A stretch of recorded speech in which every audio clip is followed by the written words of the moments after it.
খাসির মাংসের একটি রেসিপি আপনাদের সাথে শেয়ার করব। আসসালামু আলাইকুম।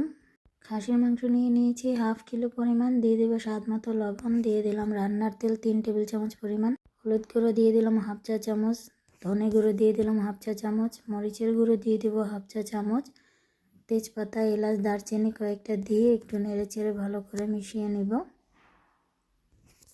মিশিয়ে নেওয়া হয়ে গেলে এর মধ্যে দিয়ে দেবো হাফ চা চামচ আদা বাটা আর হাফ চা চামচ জিরা বাটা, দিয়ে আবার একটু নেড়ে চেড়ে এর মধ্যে দিয়ে দেবো পেঁয়াজ কুচি পরিমাণ মতো। মাঝারি সাইজের দুটো পেঁয়াজ নিয়েছি, দিয়ে দিলাম রসুন কুচি। এবার একটু নেড়ে চেড়ে ভালো করে মিশিয়ে নেব।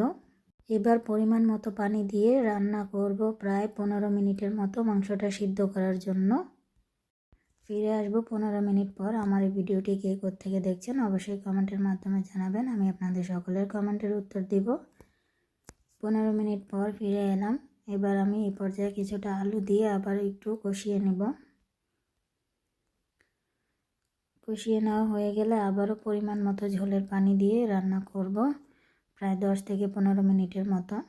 ফিরে আসবো 10 থেকে 15 মিনিট পর।